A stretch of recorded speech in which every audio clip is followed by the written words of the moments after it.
Let's talk about how authors edit their work. A guide for new writers. I know when I first started writing novels, I had no idea what editing entailed, and I kind of muddled my way through it. Nobody ever really tells you how to edit something. But, you have to edit after you write your first draft. After all, that's where the real magic happens, is in the editing process, especially when you're new. For new authors, editing may seem daunting, but it's a critical step in transforming a raw draft into a polished story. Editing isn't just about fixing typos.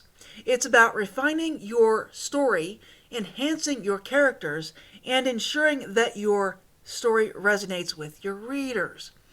So, here's the guide that I didn't have when I started. Let's navigate the editing process so that you don't have to muck your way through it like I did. To get started, let's first talk about the different types of editing. Editing is a layered process, and each stage serves a specific purpose. So here are the 4 main types of editing that you'll have to do as an author, or you'll have to hire someone to do it. You can either do it yourself or hire someone, and I can tell you that doing it yourself is a whole lot cheaper, and the more you edit yourself, the better you will become. So the first type of editing is developmental editing. It focuses on the big picture, the structure, the plot, the pacing, and the character arcs. When you're developmental editing your book, you need to ask yourself, is the story engaging? Are the characters believable? And do the subplots enhance the narrative?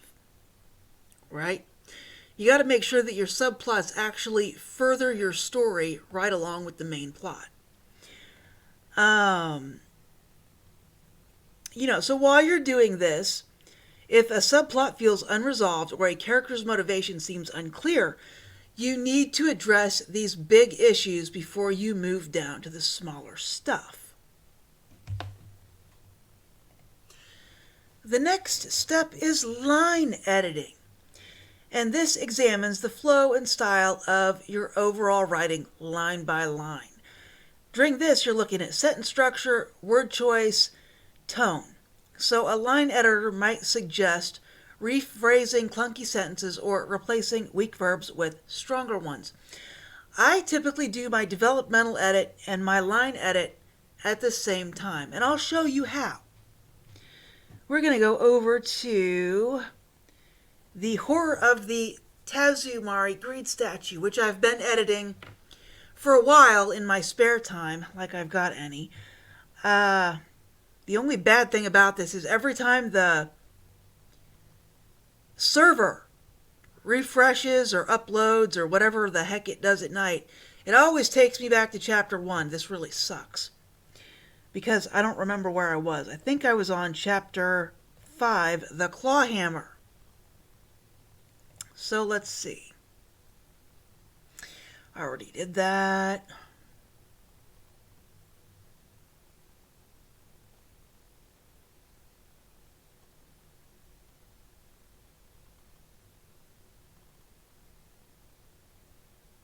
Alright, I'm pretty sure I was on Chapter 5, Section 2, Demonic Interruptions.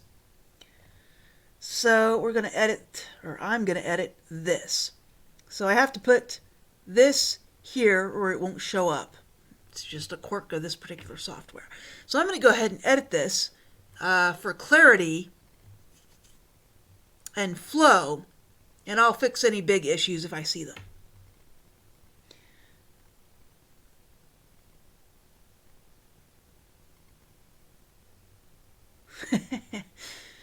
So these first 2 sentences are fine. I don't like this, but this is just a scene, not a chapter, beginning of a chapter, but it goes, "He's on my nerves," Martha said as they walked down the hall. "He's on mine, too," Joe said as he kept a hold of her hand. It was a gentle grip, but he'd tighten it if she tried to go back to Nelson's office and brain him. Okay, that's kind of funny.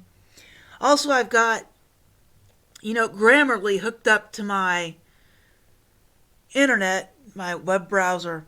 But normally, all my Grammarly does is suggest things where they want gimme, gimme, greedy, greedy. I want your money. Gimme, gimme, gimme, gimme. Telling you, man, they ain't getting my money if I'm not getting my money. So, I like it, but very rarely can I actually use it because it's this garbage. Upgrade for limited access to suggestions. Yeah, go F yourself. And later on in this article, I'll suggest using Grammarly. And Grammarly is okay, but it shows you a lot of stuff that you can't use. Like, this is useless. I would like Grammarly more if this wasn't here. So then I'd be like, well, there are no errors unless I think there are some errors here. Because this isn't helping, and it's not making you want to subscribe and buy Grammarly. It's not. So let's continue to edit.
So I was about to make a continuality mistake.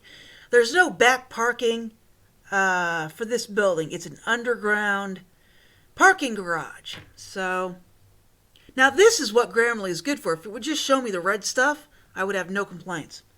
So they walked down the back stairwell to the basement. It was rarely used as most of the employees preferred the front stairwell because it was closest to the curb parking and nearby restaurants. If they didn't take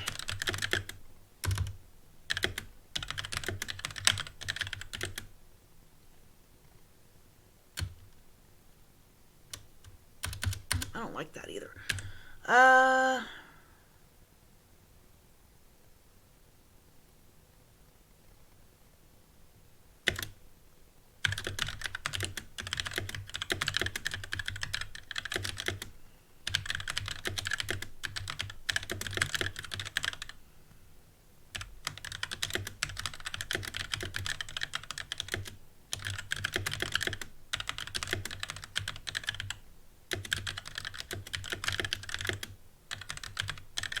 Alright.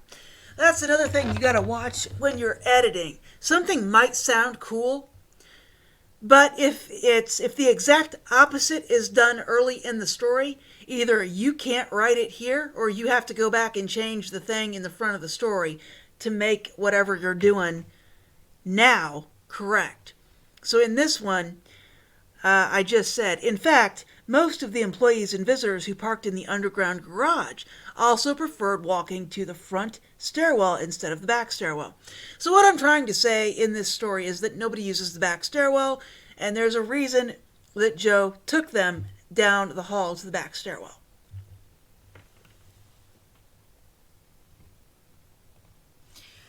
Alright, so that's how you edit. You read and you find places either where a word needs changed or where you need to add some more description or exposition on what's going on. My initial sentence, they walked down the back stairwell to the basement, that's fine. But I'm not telling you why. So, it was rarely used, because everybody prefers the front stairwell. And as you get down here, Joe says, I wanted to stay away from the main path. That's why they took the back stairwell. So that's basically editing in a nutshell for this particular section. So let's go back to what I was doing. Okay, so that's kind of the combination of developmental editing and line editing. So next you have copy editing. It focuses on grammar, punctuation, spelling, and consistency. It ensures adherence to style guides and resolves technical errors. This is like you want to make sure, usually in a lot of tutorials, you'll have them say, go back through and make sure if you're using third person past tense, that all your verbs are past tense. Sometimes what will happen with authors is that they will, he walked to the store and spots Jenny.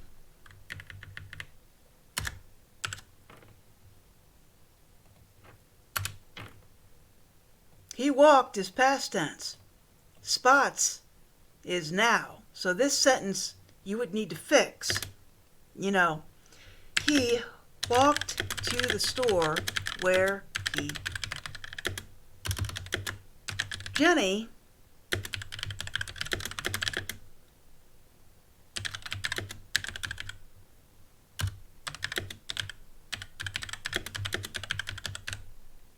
there you go. This is also much more descriptive. So this is also kind of an editing. I said, well, he walked to the store and spots Jenny. That's not good enough. So we changed it to, he walked to the store where he spotted Jenny looking at the nearly empty display of milk. This sentence is far more descriptive than this one, and it's also correct. For copy editing, it's also good to remember to be true to your book.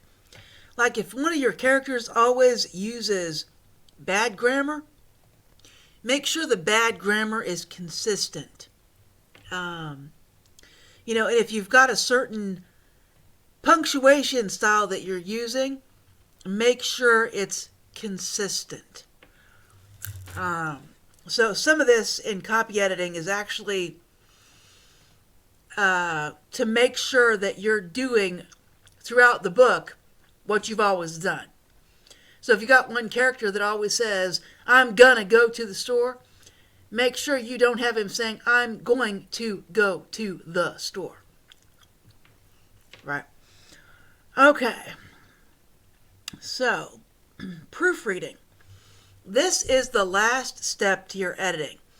This is anything that, this is the final editing pass. And on this one, you're just looking for typos, punctuation, and formatting issues. And this is the last thing you do after you do all the major changes.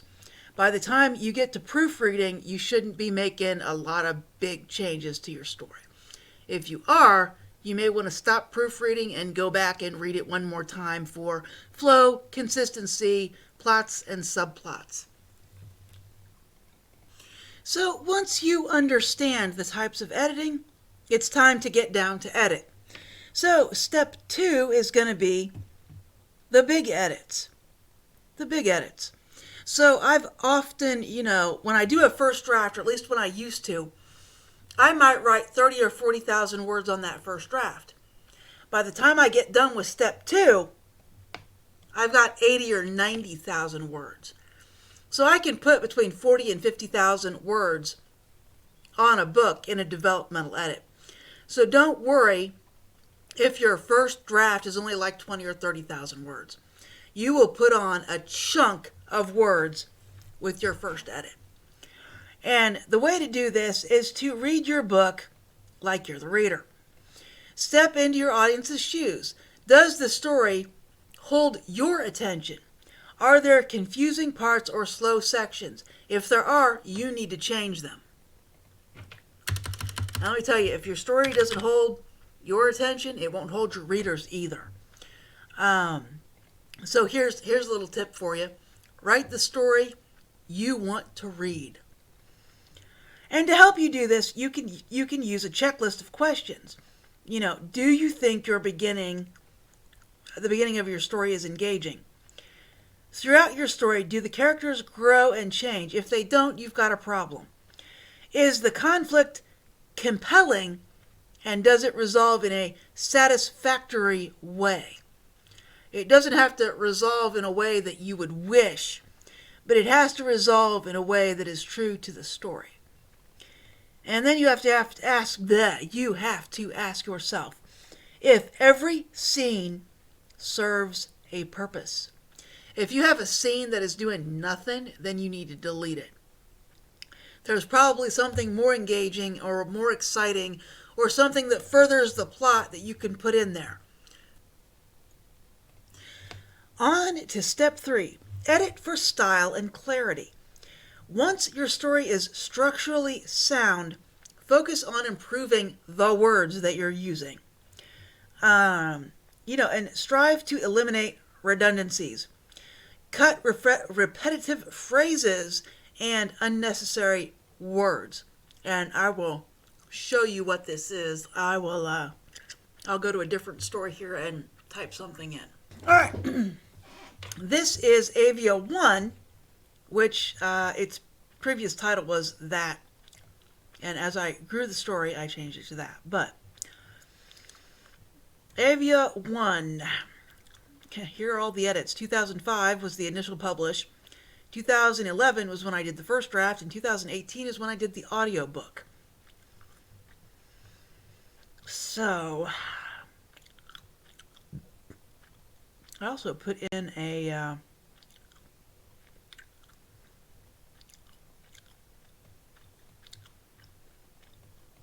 list of books.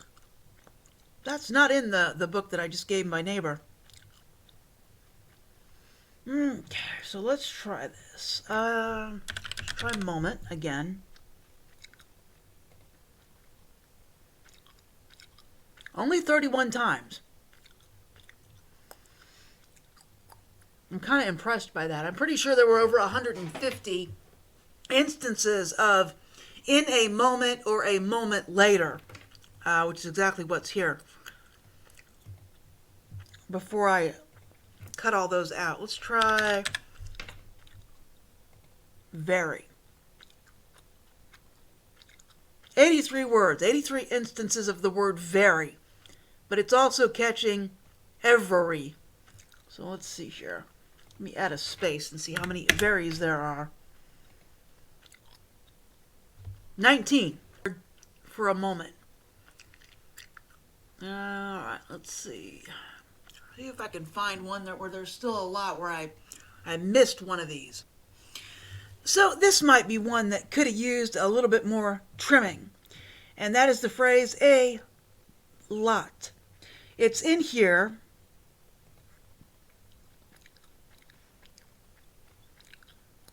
It's got 58 words divided by 2. So it's in there almost 30 times in 313 pages. This might have been something I should have trimmed out just a little bit more. But I didn't. Ooh. Let's try this one.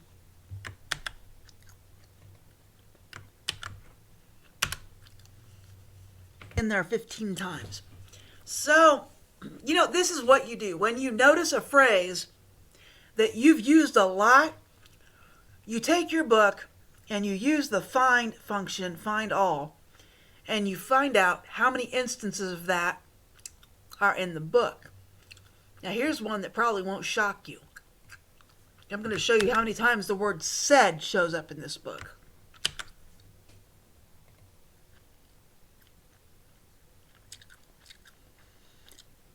(1,843 times. Now, there's nothing else you can do about said and asked. But if you see something like that for any other word, other than the and a and stuff like that, you need to get rid of about, 75% of those instances. So that's how you do that. This one I actually cleaned up really well because I cannot find any redundant words that would be really annoying after a while. So let's go back to editing. Eliminate redundancies and unnecessary words. Yeah, this stuff really tends to drive me nuts. She nodded her head in agreement. This is perfectly fine. In fact, I hate this. I hate this so much.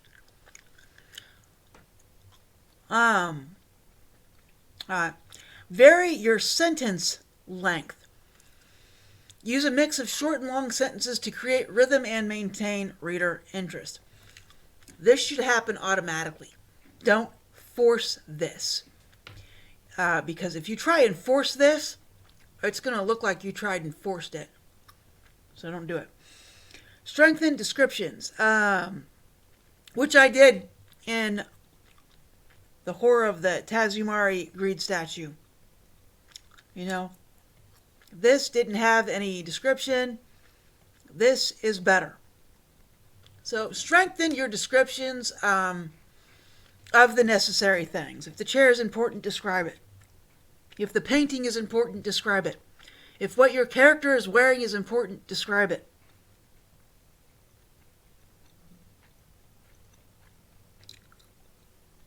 I need to go back to where I was.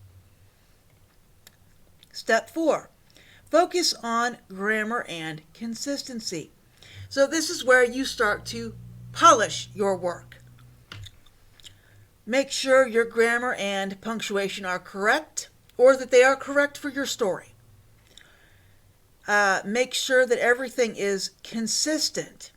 If you change your character's name midway through the story, go back and make sure that the first instance of whatever character name you chose is no longer there. I maintain consistency in my little buddy books by naming like 90% of the males a version of Mark. Actually, it's now a running joke because I caught it too late to change character names, so now I kind of have it in there as a running joke. So, if you end up screwing up, just make it a joke. Your readers will accept it. And watch for overused words, which is another redundancy thing, which is what I was describing up earlier. Step 5, proofread. So you can read it aloud and you can change the way you're reading it. So, like I'm reading this article and explaining it to you on a computer. To change the format, I could print this out and work on it on paper. You can also change the format by switching the software that you're using, like The Horror of the Tazumari Greed Statue was in Kindle Vella. Prior to that, it was a Word document. And now to edit it for a final time, it is a Novelese. It's in Novelese, and that's changing the format. And every time you change the format, you'll see different things in your book, and you'll change different things. I chose this because of the scenes. It's helping me repaginate the scenes, I guess is how you would say it. But I chose this because it forces the development of scenes, which is what this book needs.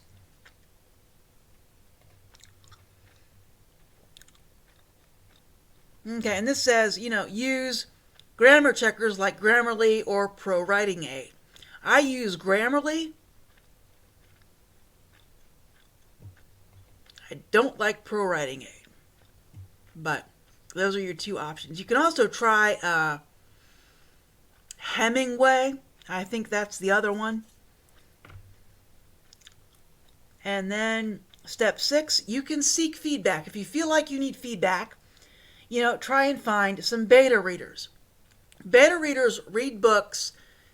They get books. You give them your book for free so that they can read it and be entertained, but they also, in return, provide you with feedback. So they get entertainment, you get feedback. That's the thing for beta readers. You can join a critique group if you're comfortable with that. That's a writing group where authors exchange feedback. Or you can hire a professional editor. This is obviously expensive, so if you have the money to do it, awesome. If you don't, these are two viable methods, and I would go with this one first. Step 7, know when to stop. You can edit a book into oblivion, meaning that you can edit it until it's awful. So you went past the point where it was good, and now you've edited it so much that it's terrible, and we call that over-editing. And if you do that, you'll ruin your book. So knowing when to stop helps, and I've got a book that can help you. I will put it here. It's the first 5 drafts. I believe it's in the comments below, or in the description below. And tools and resources that can help you edit. Editing software like Grammarly and Hemingway. There we go, Grammarly and Hemingway. Books on writing, self-editing for fiction writers, which I love. And you can use a style guide like the Chicago Manual of Style or the Elements of Style. If you need to work on your grammar, buy a grammar book for the language that you are working on. And some final thoughts. Editing is where your story comes to life, evolving from an idea into a cohesive, engaging narrative. It is a process that requires patience, objectivity, and dedication. But it's also an opportunity to discover new layers of your story and refine your voice as a writer. Remember, no first draft is perfect. The key to great writing lies in rewriting what you just wrote. With each draft of your novel, it will get better and better. Just remember, don't over-edit your book. And that's all I have for today. If you liked this video, please like and subscribe, and I will talk to you later.